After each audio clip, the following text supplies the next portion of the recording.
Putin's roulette, sacrificing his core supporters in a race against defeat. The mobilization is a sign of desperation on the part of Putin. So humiliating is the prospect of a defeat that he is determined to continue the war at any cost, because he hasn't achieved the vague goals that he set for himself in February. And since Putin has long since turned his regime into a sultanate, nothing and nobody can stop him. Not his advisors and not the leaders of the states that he regards as his allies, such as Indian Prime Minister Narendra Modi, who publicly distanced himself from Russia's war during a meeting with Putin by saying the present moment is not the time for war, and Turkish President Recep Tayyip Erdogan, an opportunistic partner of Putin who has taken on the role of peacemaker and seems to be trying to appeal to what remains of Putin's rational mind. So alarmed is Kazakh President Kassym-Jomart Tokayev that he has carefully distanced himself from the Kremlin and sought closer ties to Europe. The leaders of the countries of the former Soviet Union now treat Putin as a dangerous figure who imagines himself to be master of a non-existent empire. Along with those Russians who are paying attention and are able to understand what is happening, they can see that one man has led Russia to the brink of a demographic catastrophe and the world to the brink of a nuclear war. At least since Soviet times, Russians have used dark humor to cope with dictatorship. Perhaps it is not surprising, then, that Russian President Vladimir Putin's partial mobilization has already been colloquially dubbed the mobilization, a wordplay on mobilization, the Russian word for mobilization, and mogila, the word for grave. What is more, in practice, this move to the graveyard is proving to be far from partial. Despite assurances by Putin and his defense minister that the draft would be limited to 300,000 people, primarily military reservists who had already served in the army and in conflict zones, Russians have already witnessed the forced conscription of men of all ages across the country. The mobilization has turned out to be almost general. Even the most committed supporters of Putin and the regime can see that the Kremlin is aiming at a much higher figure, likely more than 1 million men, although Kremlin spokesperson Dmitry Peskov has denied that. Such a figure would effectively double the size of the existing army, meaning that a total of 2 million people would be in uniform. Although uniforms, like medicines, have become difficult to acquire, those who are mobilized are forced to buy their own uniforms and outfit themselves with first aid kits. Much depends, of course, on the administrative zeal of the authorities running regional recruitment offices, which, in many regions, are targeting all male citizens regardless of age or military rank or experience. Russians may be mostly helpless to avoid this vast roundup, particularly now that Europe has shut its doors to them and there are few options other than to try to flee to countries where there are no visa restrictions for Russians. But this is also a bad situation for Putin, who has staked everything on this war. He can't win, but he can't afford to lose either, so he relies on cannon fodder. Putin appears to have forgotten that the real source of danger to his regime may not be the political opposition, which has mostly been jailed or otherwise silenced, or representatives of civil society, whose organizations have been systematically shut down and their voices suppressed, but rather the ordinary Russians who have long provided the foundations of his rule. As long as they were provided with economic stability and not too closely involved in the government's special operation, they could be counted on to approve of it, or at least to do nothing to oppose it. But now that has changed, and already there are signs that Putin's core support is weakening.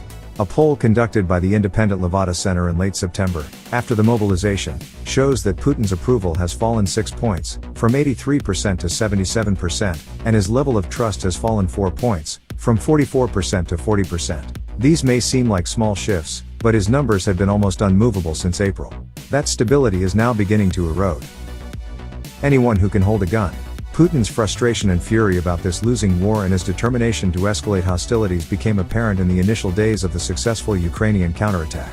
At first, his answer was missile strikes against Ukraine's critical infrastructure, such as electric power stations and waterworks. These tactics, however, were a clear admission of weakness rather than a display of strength. By destroying critical infrastructure on territories that he regards as his own, he was revealing that he knows Russia has no hope of actually subjugating and assimilating them.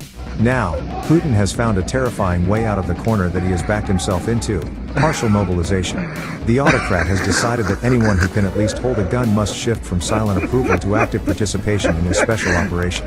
People have to share responsibility for the war with him, not only with words but also with their bodies. But this, too, is evidence of weakness rather than strength, an admission that the human resources he has dedicated to the war are insufficient.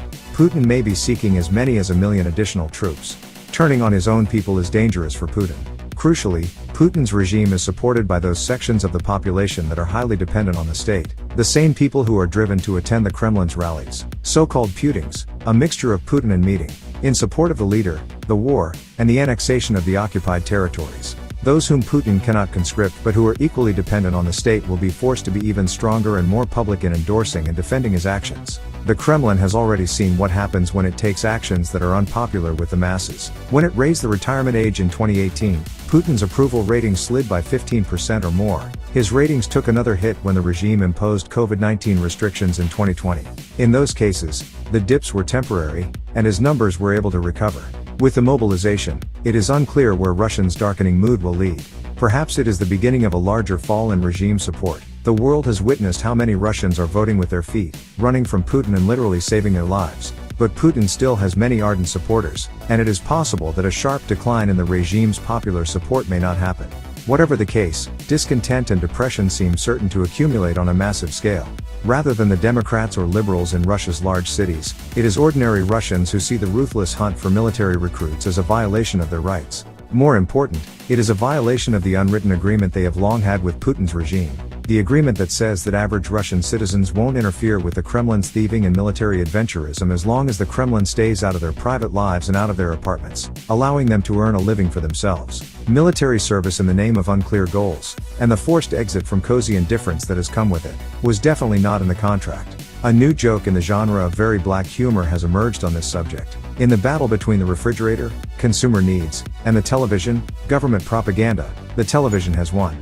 But now the TV will have to fight a new battle with a different kind of refrigerator, the kind in which dead bodies are stored. Average Russians have many reasons to view what Putin is doing now as unfair. That is how many people felt during the controversies over the retirement age and the COVID-19 restrictions. Now that sense of injustice will be heightened by the social and economic consequences of unprecedented militarization. Russia is isolated, and the chances that the economy can withstand these pressures are low. Equally significant is the fact that the majority of those being drafted come from poor families, from distinct ethnic groups within the Russian republics, and from the peripheries of Russian society. The political elites who launched and supported the war won't be found in the trenches. Dictatorial self-interest is also apparent in the mechanics of who can be exempted from the draft. The authorities are calling up people with professions needed by the economy and society, people such as pilots, the owners of small and medium-sized businesses that provide vital parallel imports of consumer goods, and school teachers. But they are not calling up the professional purveyors of propaganda, for instance, whom the communications ministry has exempted. It is irrational and unjust. In the race to evade the draft and avoid fighting in the regime's war, those who are closest to the regime are winning.